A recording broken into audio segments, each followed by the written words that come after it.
TNTV Tamil ஊடகம், தனித்துவமான தமிழ் ஊடகம். ஐயா மணியரசன்ல இருந்து இப்போ எங்கள் தமிழர் முன்னணி வரையும் பார்த்தீங்கன்னா நாங்கள் யாரும் வாக்கு அரசியலை முன்னெடுக்கலை. நாங்கள் தத்துவார்த்த அரசியலை முன்னெடுத்து அதை மக்களுக்கு கற்பிக்கிற இடத்துல போய்கிட்டு இருக்கோம். அந்த நேரத்தில் திராவிடத்திற்கு போட்டியாக வாக்கு அரசியலுக்குள்ள ஒரு நபர் முன்னணியில் வர்றதுங்கிறத திராவிடத்தினால சகித்து கொள்ள முடியல. திராவிடத்திற்கு அப்படின்னு உருவாக்கப்பட்ட வைகோ தொடங்கி இன்னைக்கு வயது முதிர்வு ஆனதுக்கு பிறகு அந்த இடத்துல திருமுருகன் காந்தியை நகர்த்தக்கூடிய வேலையும் தொடர்ச்சியாக நடக்குது. அதை நம்ம பார்க்க வேண்டியதாக இருக்குது. 50 ஆண்டுக்கு முன்னாடி மாமே மச்சான் நான் பழகணும்னா கூட இன்னைக்கு பெரியாரிய கருத்தியல் ஜாதியால பிளவுபடுத்தி பார்க்குது. இன்னும் சுடுகாட்டுக்கு போறதுக்கு பாதை இல்லை. திராவிட சித்தாந்தத்தை ஏற்றுக்கொண்டால் சாதி ஒழித்தால் நீங்க எப்படி சொல்லுவீங்க? KN நேரு திராவிட சித்தாந்தத்தை ஏற்றுக்கிட்டாரா இல்லையா? அதுலதான் இருக்காரு. ஏவா வேலு திராவிட சித்தாந்தத்தை ஏற்றுக்கிட்டாரா இல்லையா? இவங்க 2 பேரும் அவங்களுடைய சாதிய மாநாட்டில் கலந்துக்கிட்டது உங்களுக்கு தெரியுமா தெரியாது? அங்கே வெறும் இன விடுதலையை மட்டும் கேட்டு காட்டுக்குள்ள ஒளிஞ்சுக்கிட்டு உங்களோட சண்டை போட்டுக்கிட்டே இருக்கணுங்கிற நினைப்பு இருக்கு. ஏன் நீங்க உட்கார்ந்துருந்த இடத்துல எங்க தரப்புல ஒரு ஆளை உட்கார வச்சு எங்களுக்கான கோரிக்கையை அரசியல் ரீதியா கேட்கணும்னு முற்படும் பொழுது அதுல ஏன் இவ்வளவு உங்களுக்கு குத்தலும் கொடைகளும் வருதுன்னு எங்களுக்கு தெரியல. அதை நீங்கள் அப்படி காட்டுக்குள்ள முந்திரி காட்டுக்குள்ளேயும் நீங்கள் அதே போல அடர்ந்த காட்டுக்குள்ளேயும் இருந்து கொண்டே இருக்க வேண்டும். உங்களை தீவிரவாதி பயங்கரவாதி என்று நாங்கள் குறை சொல்லிக் கொண்டே இருக்க வேண்டும். நாங்கள் ஆட்சி அதிகாரத்தில் இருக்க வேண்டும். நீங்கள் அரசியலுக்கு வரலாம். உண்மை. ஒரே ஒரு தெளிவான செய்தியை சொல்றேன். பெரியாரை புகழவோ பெரியாரை ஏசோ திட்டு தீக்கிறதுக்கோ தமிழ் தேசியர்கள் தமிழ் தேசிய இயக்கங்களை கட்டி செயல்படலை. பெரியாரை திட்டிக்கிட்டே இருக்கிறது அல்லது பெரியாரை புகழ்ந்துக்கிட்டே இருக்கிறது எங்க வேலை கிடையாது. ஆனா பெரியார் தான் எல்லாத்தையும் செஞ்சாரு, பெரியார் தான் எங்களுக்கு கோமணம் கட்டி விட்டாரு, பெரியார் தான் நாங்க பல்லு விளக்க காரணமா இருந்தாரு, பெரியார் தான் நாங்க படிக்க காரணமா இருந்தாருன்னு புருடா கதைகள் நீங்க விட்டீங்கன்னா பெரியாரை தூக்கி போட்டு உடைக்கிறத தவிர எங்களுக்கு வேற வேலையே இல்லை. நீங்க இன்னைக்கு வள்ளுவரையும் இன்னைக்கு வள்ளலாரையும் 2 நாளா தூக்கி பிடிக்கிறீங்க, இந்த 2 மாதமா தூக்கி பிடிக்கிறீங்க. ஆனா இதே பெரியார் தான் மலமாடை வீசுதுன்னு வள்ளுவரை தூக்கி வீதியில இருந்தார். வள்ளுவனுடைய புகைப்படத்தையோ சிலையோ யாரும் வச்சுக்கிறாதீங்க, பாரதிதாசனை மாட்டுங்கன்னு சொன்னவர் யாரு? இதே பெரியார் தானே. அண்ணாவும் கலைஞரும் பெரியாரை திட்டிய திட்டுக்கள் அண்ணன் சீமான் திட்டல. அதுல எனக்கு கொஞ்சம் கோபம் தான் அண்ணன் சீமான் மேல. டிஎன்டிவி தமிழ் ஊடகம், தனித்துவமான தமிழ் ஊடகம். உலகெங்கிலும் வாழும் டிஎன்டிவி தமிழ் ஊடகம் பார்வையாளர்களுக்கு அன்பு வணக்கம். நாம் இன்று சந்திக்கவிருக்கக்கூடிய ஆளுமை தமிழர் முன்னணியுடைய பொதுச் செயலாளர் திரு எமயம் சரவணன் ஐயா அவர்கள். ஐயா வணக்கம். வணக்கம். நலமா இருக்கீங்களா? நலம்ங்க. நீங்க எப்படி இருக்கீங்க? நலமா இருக்கேன். நீங்க பார்த்துருப்பீங்க, கடந்த ஒரு 10-15 நாட்களா ஒட்டுமொத்தமாக தமிழ் தேசியம் ஒரு பெரிய ஒரு பேசுபொருளா இருக்கு. ஆனால் தமிழ் தேசியத்தை முன்னிறுத்தாமல் சீமானுக்கு எதிரான ஒரு போராட்டமாகவும் சீமானை சுற்றியே இதை கொண்டு போறாங்க அப்படிங்கிறத பார்க்க முடியுது. இதை நீங்க எப்படி பாக்குறீங்க? நீங்க இன்னைக்கு அதுல என்ன சிக்கல்னா, தமிழ் தேசியத்தினுடைய பேசுபொருளாக இன்னைக்கு முன்னணியில் சீமான் இருக்கார். அது திராவிடவாதிகளுக்கு ஒரு பெரிய கொந்தளிப்பு ஏற்படுத்துது. இப்போ ஐயா மணியரசன்ல இருந்து இப்போ எங்கள் தமிழர் முன்னணி வரையும் பார்த்தீங்கன்னா நாங்கள் யாரும் வாக்கு அரசியலை முன்னெடுக்கலை. நாங்கள் தத்துவார்த்த அரசியலை முன்னெடுத்து அதை மக்களுக்கு கற்பிக்கிற இடத்துல போய்கிட்டு இருக்கோம். அந்த நேரத்தில் திராவிடத்திற்கு போட்டியாக வாக்கு அரசியலுக்குள்ள ஒரு நபர் முன்னணியில் வர்றதுங்கிறத திராவிடத்தினால சகித்து கொள்ள முடியல. ஏன்னா ஏற்கனவே இந்திய தேசிய காங்கிரஸ் இருக்கும்போது அதுக்கு எதிரான ஒரு கருத்து திராவிட கருத்தியல்னு கொண்டு வந்து ஒரு 50 ஆண்டு காலமாக தமிழர்கள் தலையில் தொடர்ச்சியாக மிளகா அரைச்சிக்கிட்டு வர்றாங்க. இப்போ இந்த கருத்தியலை உடைக்கிறதுக்கு தமிழ் தேசியம் அப்படிங்கிற கருத்தியல் ரீதியாக வாக்கு அரசியலுக்குள்ளே வந்திருக்குங்கிறது ஒரு பொறுக்க முடியாத செயல். அதனுடைய வெளிப்பாடு தான் இந்த நிகழ்வுகளை நான் பார்க்குறேன். அதுலேயும் குறிப்பாக சொல்லணும்னா திராவிடத்திற்கு அப்படின்னு உருவாக்கப்பட்ட வைகோ தொடங்கி இன்னைக்கு வயது முதிர்வு ஆனதுக்கு பிறகு அந்த இடத்துல திருமுருகன் காந்தியை நகர்த்தக்கூடிய வேலையும் தொடர்ச்சியாக நடக்குது. அதை நம்ம பார்க்க வேண்டியதாக இருக்குது. இதுவரையும் தத்துவார்த்தமாக பேசிக்கிட்டு இருந்த திருமுருகன் காந்தி, ஒரு கருத்தியலை எதிர்கொண்ட திருமுருகன் காந்தி நேற்றைய பேட்டி நீங்கள் பார்த்துருப்பீங்கன்னு நினைக்கிறேன். நல்ல ஆத்தாளுக்கு அப்பனுக்கு பிறந்திருந்தா வா அப்படிங்கிற மாதிரியான செய்திகள் நம்ம பார்க்க முடியுது. ஆத்தாப்பான்னாலே நல்லவங்க தான். அதனால் நல்ல ஆத்தா அப்பனுக்கு பிறந்தது. ஒத்தைக்கு ஒத்த வர்றியா, மல்லு கட்டிக்கிருவோமா அப்படின்னு சாலையில் நின்று கத்தக்கூடிய அந்த ஒரு பதட்டத்தை பார்க்க முடியுது நம்மளால. இதுதான் திராவிட கருத்தியலுக்கு மாற்று தமிழ் தேசிய கருத்தியல் அப்படிங்கிறத அவங்களால உணர முடியுது. இந்த கருத்தியல்னால திராவிடம் சுக்குநூறா உடஞ்சு போயிருங்கிற பயம் வருது. அதற்கு எதிராகத்தான் இந்த முற்றுகையை நான் பார்க்குறேன். இப்போ அவங்க தொடர்ச்சியாக இன்னும் கூட சொல்லக்கூடியது என்னன்னா, திராவிடம் தான் உங்களை சாதி ஒழித்ததுங்க, திராவிடம் தான் சமூக நீதி நிலைநாட்டியது. குறிப்பாக இப்போ என்னன்னா, திராவிட இயக்கங்களும் அதுவும் குறிப்பாக வாக்கரசில் இருக்கக்கூடிய திமுக பெரியாரை அவர்கள் சுமந்து கொண்டிருப்பதற்கு அடிப்படை காரணமே சிறுபான்மை மக்கள். அப்போ இஸ்லாமிய கிறிஸ்தவர்கள் அவர்களுக்கு அதே போல ஒடுக்கப்பட்ட மக்கள், இந்த 3 பேர் தான். நீங்க இந்த 3 பேரை சுற்றி தான் அவர்கள் பெரியார் என்கிற ஒற்றை புள்ளியில சந்திக்கிறாங்க. ஆனால் உண்மையிலேயே பெரியாருடைய சித்தாந்தமும் அவர்கள் அதை திராவிட முன்னேற்ற கழகம் பின்பற்றி இருக்கிறதா, பின்பற்றி இந்த ஒடுக்கப்பட்டவர்களுக்கும் அதே போல சிறுபான்மை மக்களுக்கும் பாதுகாவலர்களாக இருக்காங்களா? இல்லை, இதுக்கு உங்க கேள்விகளுக்கு பதிலை விட நான் சில கேள்விகள் கேட்டால் சரியா இருக்கும்னு நினைக்கிறேன். பெரியாரிய கருத்தியலாளர்கள் ஒழித்த ஜாதின்னு ஏதாவது ஒன்றை சொல்லுங்க. தமிழ்நாட்டினுடைய சாதி, பிற இனத்தவர்களின் சாதி, மார்வாடிகள், குஜராத்திகள் வரை இன்னைக்கு தமிழ்நாட்டில் தனித்தனி சாதிய சங்கங்கள் இருக்கு.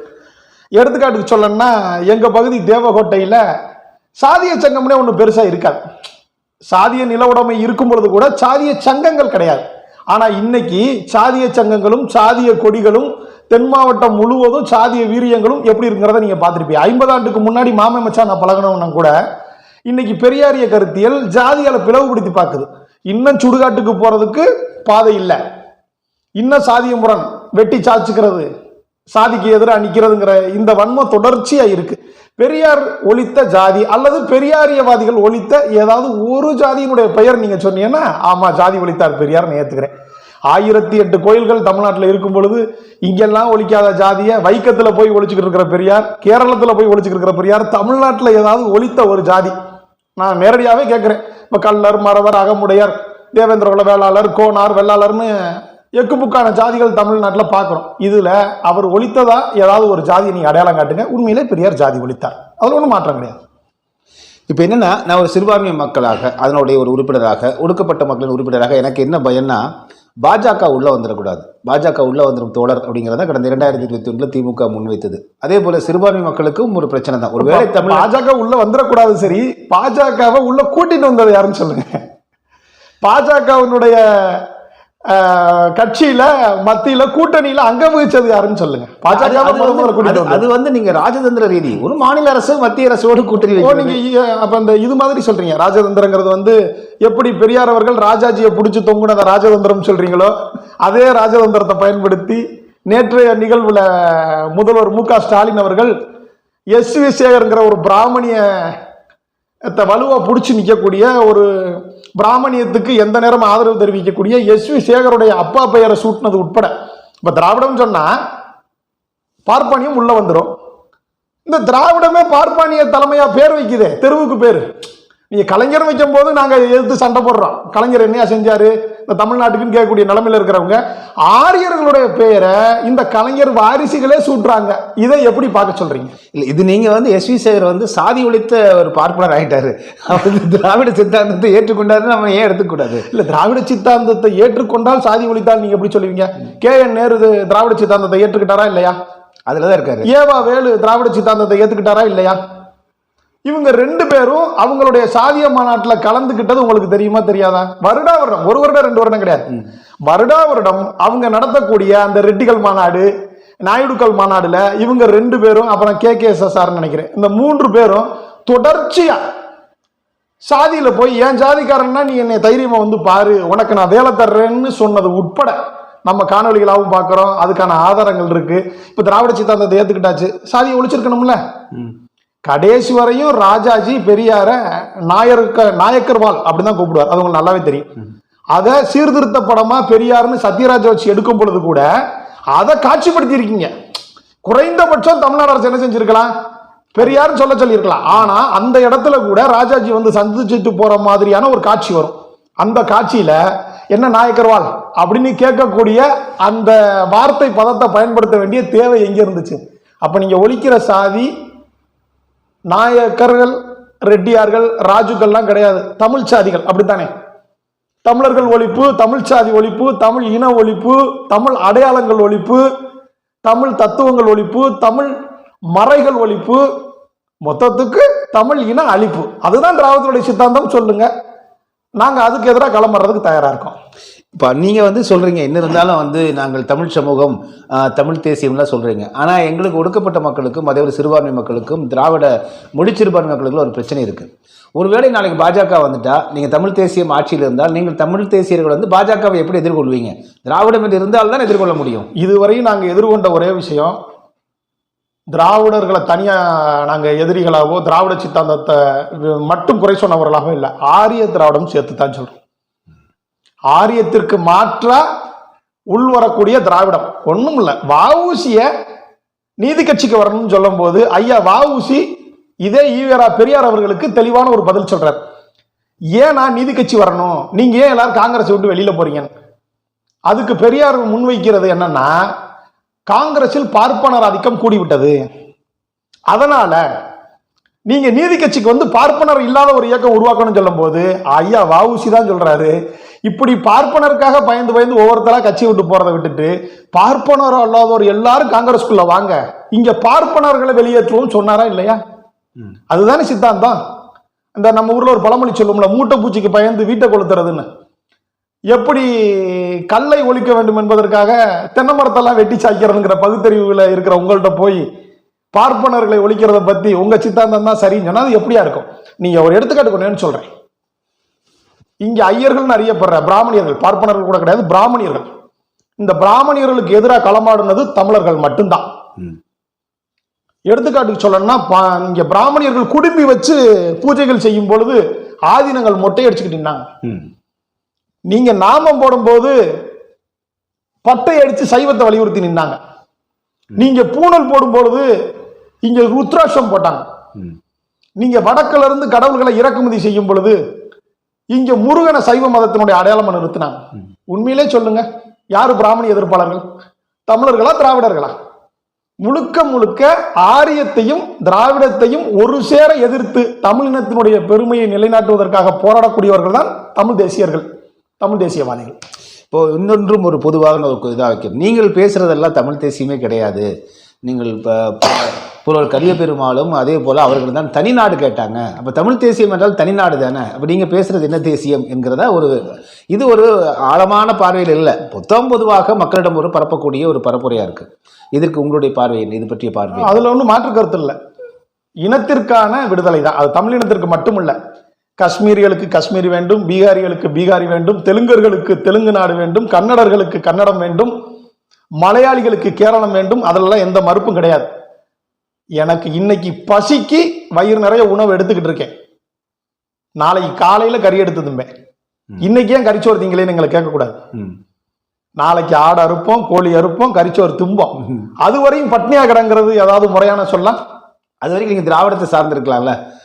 திராவிடம் எங்கள் விடுதலையை மறுக்குது இல்ல, ஆரியம் எங்கள் விடுதலையை மறுக்குது, திராவிடம் எங்கள் விடுதலையை மறுக்குது, மத்திய அரசினோட அங்கம் வகிக்குது. மத்திய அரசு சொல்ற 10 திட்டங்கள்ல 5 திட்டங்களை செயல்படுத்துது. அப்புறம் நாங்க அவங்களோட கூட்டணி வச்சு இன விடுதலை எப்படி நாங்க கோர முடியும்? தமிழ் தேசியம் என்பது இன விடுதலைக்கான கோட்பாடு தான், அதில் மறுப்பில்லை. ஆனால் பயணத்தின் ஊடாக அதுக்குன்னு அதிகாரத்தில் நீங்க உட்கார்ந்துகிட்டே இருப்பீங்க, திராவிடர்கள் ஆரியர்கள் அதிகாரத்தில் உட்கார்ந்துகிட்டே இருப்பீங்க, நாங்க வெறும் இன விடுதலையை மட்டும் கேட்டு காட்டுக்குள்ள ஒளிஞ்சுக்கிட்டு உங்களோட சண்டை போட்டுக்கிட்டே இருக்கணுங்கிற நினைப்பு இருக்கு.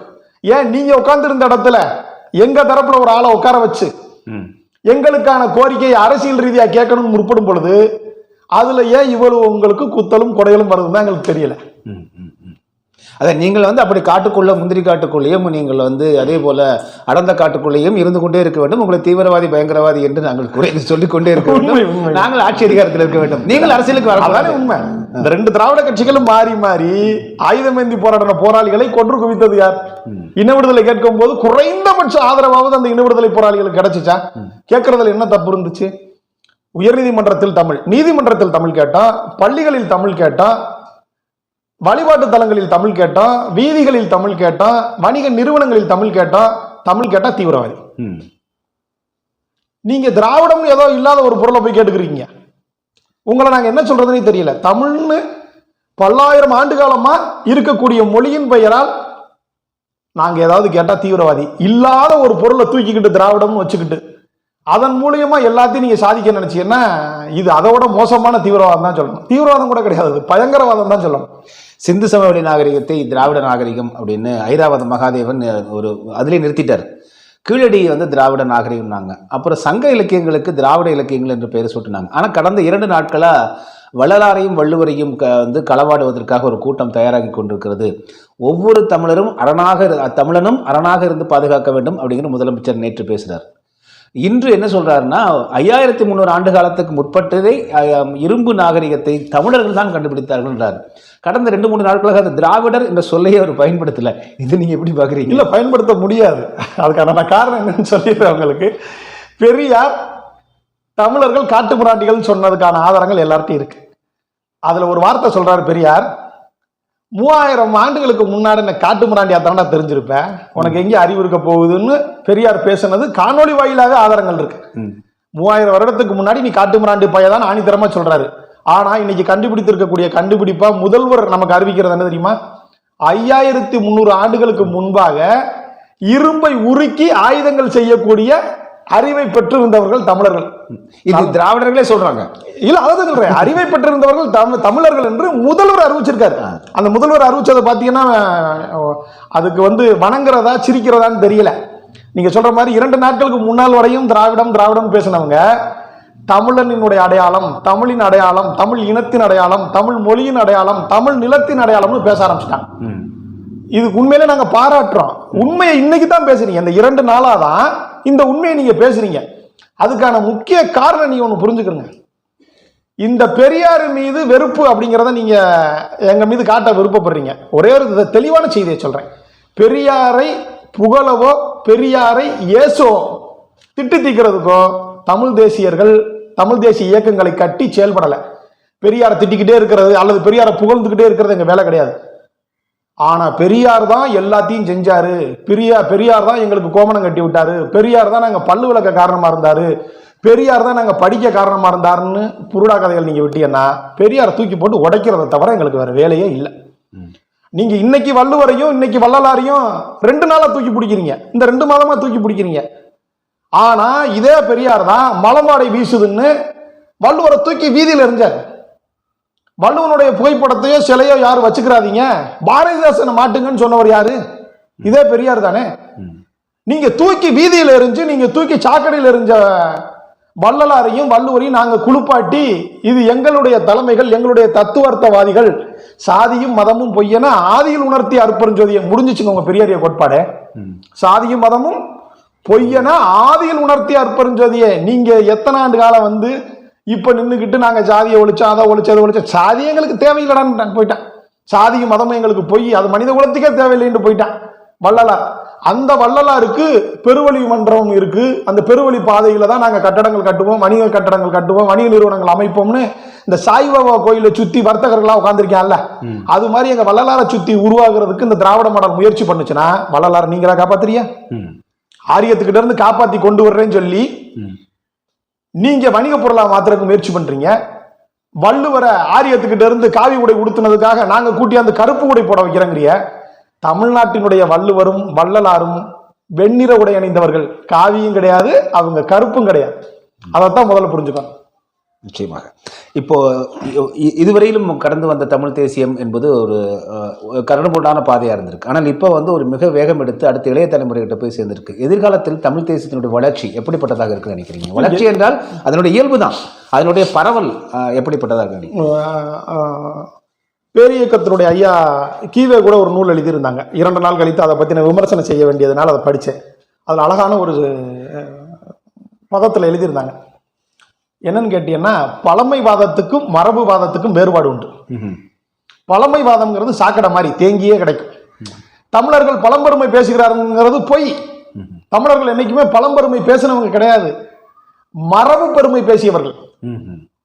பழமைவாதத்திற்கு உடன்பட்டவர்கள் கிடையாது, மரபுவாதத்தில் உடன்பட்டவர்கள். பழமைவாதம் என்பது சாக்கடை போல் தேங்கி கிடப்பது, மரபுவாதம் என்பது விதைகள் போன்றது. அது முளைத்தால்தான் மரங்களாக மாறும், செடிகளாக மாறும், மரங்களாக மாறும், காய்த்து குலுங்கும். இதுதான் அதில் உள்ள விஷயம். நாங்கள் மரபுவாதத்தை பேசுவது எங்களது மரபை, எங்களது மொழியை, எங்களது வீரத்தை, எங்களது காதலை, எங்களது பண்பாட்டை எல்லாம் மீட்டெடுக்கிறதுக்கான வழி. நாங்கள் மரபுவாதம் பேசணும்னு சொன்ன நீங்க இன்னைக்கு 2 நாளா 5300 ஆண்டு காலம்னு செந்தில் பாலாஜி பேசியிருக்காரு, ஐயா முதல்வர் பேசியிருக்காரு. இன்னைக்கு தமிழ் மொழின்னு பேசுறீங்க, தமிழ் இனம்னு பேசுறீங்க, தமிழ் நிலம்னு பேசுறீங்க. இதைத்தானே நாங்க தொடர்ச்சியா பேசிக்கிட்டு இருந்தோம். நாங்க பேசும் பொழுது எங்கள் மீது வழக்கு, சிறை, அதிகார துஷ்பிரயோகம் எல்லாம் செஞ்சீங்க. இன்னைக்கு நீங்க பேச ஆரம்பிச்சிருக்கீங்களே. இதுதான் தமிழ் தேசியத்தினுடைய வளர்ச்சி. திராவிட மாடல் முதல்வர் கூட திராவிட மாடல் கண்டுபிடிப்புன்னு அவர் வாயிலிருந்து வர முடியாத அளவிற்கு உண்மையை உணர்த்தக்கூடிய இடத்திலே தமிழ் தேசியம் இருக்கிறது. இனிமேல் தமிழ் தேசியம் மட்டும்தான் இருக்கு. நீங்க இப்ப யதார்த்தமா பாத்தீங்கன்னா இப்ப இடைப்பட்ட காலத்தில் ஆரம்பிச்ச எந்த கட்சிகள்லையும் திராவிடம்ங்கிற பேரே வரல. கட்சியின் பேர்களை கூட யாரும் சேர்க்கறதுக்கு உடன்படலை. ஏன்னா அவங்களுக்கே தெரியும் திராவிடம் என்பது பொய். தமிழர் நிலத்திற்கு சொந்தமான கருத்தியல், தமிழர்களுக்கான கருத்தியல், தமிழ் தேசியம் என்ற தமிழ் தேயம்தான் அப்படிங்கிறதுல உறுதியா நிற்கிறாங்க. இது தமிழர்களுக்கு மட்டுமான கோட்பாடு கிடையாது. பீகாரிகளுக்கு பீகார் தேசியம் தான். ஆந்திர தேசம்னா அவன் என்னைக்கே வச்சுட்டு போயிட்டான். தெலுங்கு தேசம் நாடுக்கும் தேசத்துக்கும் வேறுபாடு இருக்கு. இயற்கை வழியில் அமைவது தேசம். நாடு என்பது நீங்கள் ஆட்சி அதிகாரத்திற்காக கட்டமைக்கப்பட்ட ஒன்று. ஒரு ராணுவத்தை வைத்துக் கொண்டு ஆட்சி அதிகாரத்திற்காக எல்லை பரப்புகளை பிடித்துக் கொண்டு நீங்கள் வணிகம் செய்வதற்கு, நீங்கள் ஆட்சி பரப்பிலே ஆளுமைகளாக இருப்பதற்காக நீங்கள் உருவாக்கப்பட்டதான் நாடு. இந்தியா உருவான மாதிரி. ஆனா தேசியம், இந்த தேயம் என்பது இயற்கை வழியில் உருவாகுது. எங்கள் எல்லைகளுக்குள் எங்கள் மொழி பேசக்கூடிய, எங்கள் இன மக்கள் வாழக்கூடிய, எங்கள் பண்பாடுகள் சார்ந்த கூறுகளை உள்ளடக்கிய பகுதி. அதனால் இந்த தேசத்தின் மீது எங்களுக்கு பெரிய நம்பிக்கை உண்டு. நாடுகளின் மீது எங்களுக்கு நம்பிக்கை இல்லை. தமிழ்நாடு என்பது எங்கள் மாநிலத்தின் பெயராக நீங்கள் பார்க்கிறீர்கள். அதை தமிழ் தேசமாகத்தான் நாங்கள் பார்க்கிறோம். இல்லை, இன்று பெரியார் ஏதோ பேசிட்டாரு அப்படின்னா, பெரியார் இதுக்கு முன்னாடி பேசியிருக்காரு. எச் ராஜா கூட பெரியாரை சீமானை விட அதிகமாக பேசியிருக்காரு. ஆனால் அவங்க மீதெல்லாம் வழக்கோ அல்லது இது போன்ற ஆர்ப்பாட்டங்களோ இல்லை. ஆனால் சீமான் அவர்கள் பெரியார் பற்றி அவதூறாக பேசிவிட்டார் என்பதை ஒரு பெருசாக எடுத்துக்கிறாங்க இன்னைக்கு. அவர் ஒரு தமிழ் தேசியவாதி என்கிற அடிப்படையிலும். இன்னொன்று, இந்த பெரியாரியம் பற்றின அவரோட விமர்சனத்திற்கு பின்னாடி பெரியாரிய பிம்பம் உடைவதாக அவர்கள் கருதுறாங்க நினைக்கிறீங்களா நீங்க? உண்மைதான், பெரியாரிய பிம்பம் உடையுது. நீங்க ஹஜ்ராஜா பேசும்போது உடையல, நீங்க மாற்று ஆட்கள் பேசும்பொழுது உடையல, சீமான் பேசும்பொழுது உடையுதுன்னு நீங்க சொல்றீங்க. அண்ணன் சீமான் பேசும்பொழுது ஏன் உடையுதுன்னா, அண்ணன் சீமான் அவர்கள் சீமான் பேசவில்லை, பெரியார் பேசியதை பேசினார். கரெக்ட். பெரியார் என்கிட்ட ரொம்ப பேர் கேட்பாங்க, பெரியாரிய கோட்பாடு உடைவதற்கு காரணம் என்னன்னு கேட்டா பெரியார் தான். பெரியாருடைய முரண்களை எங்க படிக்கிறதுன்னு என்கிட்ட கேட்டா அதுக்கு தனி புத்தகம் இல்ல, பெரியாரிய புத்தகத்தை படிங்க, பெரியார் எழுதுனதை படிங்க, முழுசா படிச்சா போதும். நீங்க சொன்னீங்கல்ல வயதான பெரியார்னு, வயதாகிற வரை பேசிய பெரியார். அவர் 20 வயசுல பேசினதை பாருங்க, 30 வயசுல பேசினதை பாருங்க, 40, 50, 60, 90களில் நீங்க பேசினதுகளை பார்த்தீங்கன்னா ஒண்ணுக்கு ஒண்ணு முரண்பாடு, தீர்வே இருக்காது பெரியாரிய பேச்சுல. வெறும் வெற்று முரண் மட்டும்தான். மறுக்கிறது அது யார் வேணாலும் செய்யலாம், மறுக்கிறத தவிர அதுக்கான தீர்வு சொல்லக்கூடிய இடத்துல பெரியாரிய எழுத்துக்கள் எதுவுமே இருக்காது. இன்னைக்கு சீமான் அவர்கள் பேசும் பொழுது ஏன் இவ்வளவு ஆத்திரம்னா, பெரியார் என்ன சொன்னார் அப்படிங்கிற ஆதாரத்தோட, பெரியார் என்ன பேசினார், பெரியார் என்ன எழுதி வைத்திருக்காருங்கிற ஆதாரத்தோட பேசுறாங்க. நீங்க இதே ஒரு கிளர்ச்சி எப்பவே வந்திருக்குன்னு தெரியுமா? ஐயா பா ஜீவானந்தம் அவர் 1956 பேசும்பொழுதே வந்திருக்கணும். அன்னைக்கு யாருக்குமே வரல. காரணம் என்ன தெரியுமா? அன்னைக்கு பெரியாரோட அண்ணாவும் முரண்பட்டு இருந்தார், கலைஞரும் முரண்பட்டு இருந்தார். அண்ணாவும் கலைஞரும் பெரியாரை திட்டிய திட்டுக்கள் அண்ணன் சீமான் திட்டல. அதுல எனக்கு கொஞ்சம் கோபம் தான் அண்ணன் சீமான் மேல. அவங்க 2 பேரும் திட்டிய அளவு கூட நீங்கள் திட்டவில்லை. இப்ப திருமுருகன் காந்தி அவர்கள், தோழர் திருமுருகன் காந்தி அவர்கள் சென்னையில் இருக்கக்கூடிய அண்ணன் சீமான் அவர்கள் வீடரை முற்றுகையிடுவதாக அறிவிக்கிறார். உடனடியாக இங்கு வருகிறார். எனக்கு அண்ணன் மேல ஒரே கோவம் தான், உங்கள் தொண்டர்கள் தமிழ்நாடு முழுவதும் இருக்கிறார். தமிழ்நாடு முழுவதும் இருக்கக்கூடிய தொண்டர்கள் கோவையில அண்ணன் கு ராமகிருஷ்ணனுடைய அலுவலகத்தை முற்றுகையிட்டிருக்க வேண்டும். கோவையில் இருக்கக்கூடிய திருமுருகன் காந்தி அவர்களுடைய வீடு அல்லது சென்னையில் இருக்கக்கூடிய திருமுருகன் காந்தி அவர்களுடைய வீடை முற்றுகையிட்டிருக்க வேண்டும். புதுக்கோட்டையில் இருக்கக்கூடிய எங்கள் அண்ணன் KM ஷெரீப் அவர்களின் வீடு முற்றுகையிடப்பட்டிருக்க வேண்டும். குடந்தை அரசன் அவர்களுடைய வீடு முற்றுகையிடப்பட்டிருக்க வேண்டும். அப்படி முற்றுகையிட்டு இருந்தால் மட்டும்தான் அது தமிழர்களுக்கான அதிகாரத்தை பெறுவதற்கான வழியாக இருந்திருக்கும். எங்க ஒரு சில தமிழர்கள், எங்க அண்ணன் KM ஷெரீப் சுத்த தமிழர். ஆனா என்ன கொடுமைனா, தமிழர் அல்லாதவரெல்லாம் கொஞ்ச நாள் காணாம இருந்தாங்க. திருமுருகன் காந்தி அவர்கள்லாம் ஒரு 6 மாதமா எங்க இருந்தாருன்னே தெரியல. அண்ணன் KM ஷெரீப் தொடர்ச்சியாக தமிழ் தேசிய கூட்டங்களை நடத்தி அதில் வாய்ப்பு வழங்கி திருமுருகன் காந்தி அவர்கள் மீண்டும் பிம்பப்பட்டார். நீ கொஞ்ச நாள பாத்தீங்கன்னா அவர் எங்க இருந்தாருன்னே தெரியாது. இப்ப ஏதோ ராவண விழாவை நம்ம நாளை கொண்டாடுறாங்க, நாளைக்கா இன்னைக்கான்னு சரியா தெரியல. தொடர்ச்சியாக சில தமிழர்கள் அவரை நம்பி செயல்பட்டதின் விளைவு இன்னைக்கு தமிழர் அல்லாதோர் எல்லாம் ஒண்ணு சேர்ந்து ஒரு தமிழரின் வீட்டை தமிழ்நாட்டில் முற்றுகையிடுகிறார். தமிழ்நாட்டுக்குள்ள தமிழர் அல்லாதவர் சேர்ந்து முற்றுகையிடுற அளவுக்கு வரும் பொழுது அப்ப தமிழர்கள் என்ன செஞ்சு கொண்டு இருக்கிறோம்? குறைந்தபட்சம் இந்த கட்சிக்காரர்கள் அந்தந்த பகுதியில முற்றுகையிட்டு இருந்தாலும் தெரிஞ்சிருக்கும்ல. அடுத்த முறை இதுல நீங்க வந்து பாவபட்சம்லாம் பார்க்காதீங்க. ஒரு தலைமை வீடை முற்றுகையிட வந்தா தமிழ் தேசிய தலைமையில 100 பேர் அந்த தலைமையின் வீடை முற்றுகையிடும். இது ஒண்ணுதான் அதற்கான வழி. நீங்க ஜீவானந்தம் அவர்கள் எழுதிய பெரியாரிய முரண்களை பற்றியான ஈரோட்டு பாதை சரியா என்ற நூலை ஒரு முறை தமிழர்களை படிக்க சொல்லும். அதில் பெரியார் ஜாதி ஒழித்தாரா, பெரியார் மதங்களை ஒழித்தாரா, பெரியார் பெண்ணடிமைத்தனத்தை ஒழித்தாரா, பெரியார் என்ன சீர்திருத்தம் செய்தார், எழுத்து சீர்திருத்தம் பெரியார் தான் செய்தாரா, இது மாதிரி அத்துணை கேள்விகளுக்கும் ஜீவானந்தம் அவர்கள் ஒரு 50 பக்கத்துல ஈரோட்டு பாதை சரியான்னு எழுதி முடிச்சிட்டாங்க. ஜீவானந்தத்தினுடைய சட்டமன்றத்தில் ஜீவா அப்படிங்கிற ஒரு நூலை படிங்க. எல்லாரும் இன்னைக்கு புருடாவட்டுக்கு இருக்காங்கல்ல, திராவிடம் தான் தமிழுக்கு வாழ்வு தந்தது, திராவிடம் தான் தமிழ்நாடு என்று பெயர் வாங்கி தந்தது, திராவிடம் தான் அதை செஞ்சிச்சு இதை செஞ்சிச்சுன்னு சொல்றாங்கல்ல, இந்த திராவிட கட்சிகள் தான் செஞ்சிச்சுங்கிறாங்கல்ல. 1956 திமுக உள்ளே போகலைன்னு நினைக்கிறேன். ஆமா, சட்டமன்றத்தில் உறுப்பினராக ஒரு உறுப்பினர் கூட உள்ள போகலைங்கிற நினைக்கிறேன் 1956. அப்ப சட்டமன்றத்தில் ஜீவாங்கிற புத்தகத்தை வாங்கி படிங்க. உயர் நீதிமன்றத்தில் தமிழ் வேணும்னு கேட்டது ஜீவானந்தம். தமிழ்நாடுடைய தெருக்களில் ஊர்களில் தமிழ் இருக்க வேண்டும் என்று கேட்டவர் ஜீவானந்தம். தமிழ்நாடுக்கு தமிழ்நாடு என்று பெயர் வேணும் என்று கேட்டவர் ஜீவானந்தம். அவர் உங்க திராவிட கட்சி இல்ல, கம்யூனிஸ்ட் கட்சியில் இருந்தார். உண்மையிலே ஒரு கம்யூனிஸ்ட்னா ஒரு இனம் சார்ந்த கம்யூனிஸ்ட் எப்படி இருக்கணும், ஒரு பொது உடைமைவாதி அந்த இனத்திற்கு உண்டான பொது உடைமைவாதி எப்படி இருக்க வேண்டும் என்பதை தெளிவாக பதிவு செய்தவர்.